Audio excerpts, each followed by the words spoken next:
एक महत्त्वाची बातमी अमरावती परिषद निवडणुकीत काँग्रेसचे उमेदवार हर्षजित देशमुख आता रिंगणात। हर्षजित देशमुख डिजिटल प्रचार करणार आहेत, त्यामुळे काँग्रेसकडून वंचितला पाठिंबा देण्याची चर्चा आता रखडल्याची सूत्रांची माहिती। वंचित काँग्रेसमधील बैठकीनंतरही पाठिंब्याबाबत अजून निर्णय झाला नसल्याचं कळतंय। नंदुरबारच्या अक्कलकुव्यातील अवैध धंद्यांवरून आमदार आमशा पाडवी पोलिसांवर भडकले। आमदारांच्या तक्रारीची दखल घेतली जात नाही असं म्हणत पाडवी पोलिसांवर संतापले। आमसभेत अवैध व्यवसायांचा मुद्दा गाजला। पोलिसांच्या कामगिरीवर यामुळे प्रश्नचिन्ह उपस्थित झाले।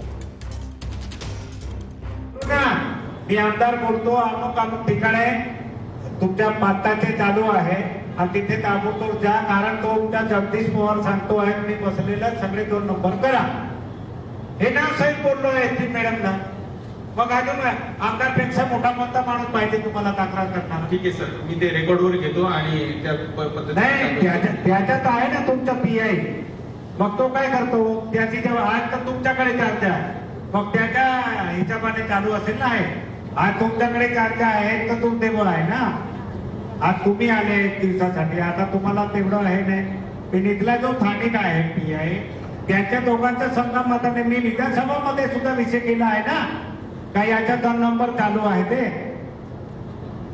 आता त्या विधानसभेला 3 महिने झाले, आता 22 तारखेला अजून चालू होणार आहे सत्र। 3 महिन्यात काय कारवाई झाली? माहिती घेतो। म्हणून या दोघांवर कारवाई व्हायला पाहिजे ताबडतोब।